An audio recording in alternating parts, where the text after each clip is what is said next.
1 year after Tony Stark's sacrifice. Dana rises again. Deep inside Avengers Tower, an underground lab, explosions shake the room as Ezekiel Stane, Tony's former business partner and the new Iron Goblin, smashes through old Iron Man suits. He roars, "Your father stole everything from mine. All the money, all the technology, all the glory. But tonight, Iron Man dies forever." Sparks fly as he destroys the armors one by one. Hidden in a secret chamber, Morgan Stark watches in fear as the last of the Iron Man suits are destroyed. Suddenly, a hologram of Tony activates. His voice is steady, despite the shaking of the lab. "Morgan, if the world ever needs Iron Man again, it's you." Before Morgan can reply, a secret wall slides open, revealing a sleek new prototype suit glowing with a blue arc reactor. It's the newest Iron Man suit, one that Tony had been working on before his death. Friday's AI says, "Armor ready, Shelley." Morgan is scared, but Tony's words echo in his head. "If the world ever needs Iron Man again," he says, taking a deep breath. "Yes," he whispers. Stane bursts through the door to the lab, his eyes blazing with power. He sees the new suit and smirks. "So the legend lives on. Too bad you're just a little kid." He takes a step towards Morgan, and suddenly the lights flicker. With a snap of his fingers, the holographic Tony disappears. "No, you don't understand," Morgan says, his voice trembling. "I am Iron Man." Stane laughs, a cruel, harsh sound that echoes through the room. "Oh, really? Then let's see what you've got, little man." He raises his hand, preparing to attack. But before he can do any damage, the lights come back on, and when they do, Stane is met with the sight of a fully grown, armored Morgan Stark standing in front of him. The new Iron Man suit is sleek and powerful, and it glows with the power of the blue arc reactor. "Looks like you're a little less goblin and a little more man," Stane says, surprised. But his surprise quickly turns to anger. "You won't get away with this," he growls. "I'm gonna destroy you." With that, the fight begins. Moraine, now fully grown into his role as Iron Man, faces off against the Iron Goblin. Explosions rock the tower as the two battle it out. Can the new Iron Man defeat the Iron Goblin? What other surprises from Tony's past are waiting to be revealed?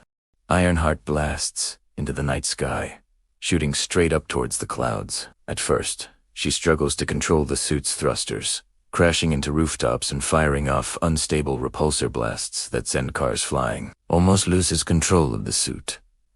But Friday's voice helps guide her. Stabilize thrusters. Focus. Taking a deep breath, Morgan steadies herself, and the suit responds. She flies higher and higher, the lights of New York twinkling beneath her. Her father's words echo in her head. Heroes aren't born. They're built. Just then, she sees him. Ezekiel Stane, the new Iron Man, striding along the rooftop, his massive red and black exosuit, powered by stolen Stark tech. He looks up at Morgan, and his booming voice shakes the air around them. "This city will remember the Stane name, not Stark's." With that, he launches a volley of missiles into the heart of New York. Morgan reacts instantly, rocketing down towards him. She weaves through the missiles, barely dodging their fiery paths. The buildings beneath them tremble as the missiles find their marks, sending huge chunks of concrete flying. Morgan reaches Ezekiel just as he fires another missile. Their suits collide in midair, and glass from shattered windows rains down on the streets below as they smash through 3 skyscrapers in a row. Sparks fly. Explosions light up the stormy sky. But Ezekiel is too powerful. He overpowers Morgan, slamming her armored body into the streets below. He taunts her as she struggles to get back up.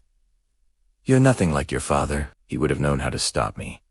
With that, Ezekiel turns and walks away, leaving Morgan in a cloud of dust and smoke. The struggle interior. Rooftop battlefield. Night bruised and bleeding. Morgan struggles to rise. She clenches her fists, whispering to herself, "I don't need to be him. I'm his daughter." Her arc reactor glows brighter, pulsing with unstable energy. Ezekiel taunts her. "Give up, Morgan. You're not Iron Man. You never will be." With a surge of adrenaline, Morgan activates her overload. She unleashes a powerful overload blast. A massive surge of energy engulfs Ezekiel. His armor sparks, shatters, and tears apart. He screams in agony as his life support systems fail. He spirals downward, crashing into the Hudson River in a fiery explosion. A beat of silence. The smoke clears. Morgan's armor, damaged and sparking, hovers above the city skyline. Below, crowds watch in awe, their faces lit by the glow of her reactor. A hologram of Tony Stark flickers to life. His voice echoes across the city. Part of the journey is the end, but also the beginning. The world will always need Iron Man. Morgan removes her helmet.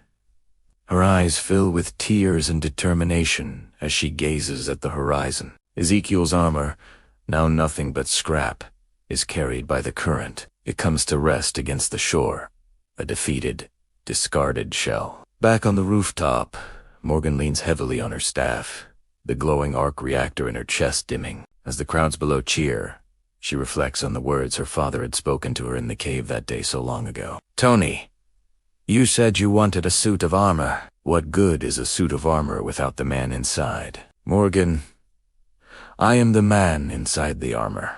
The camera pans out, taking in the full view of Morgan standing tall amidst the wreckage of her battle, her silhouette framed by the bright lights of the city she has just saved. As the sun rises, casting a golden glow over the cityscape, the screen fades to black. Two bold words, Iron Man will return, appear, promising a new dawn for this young hero.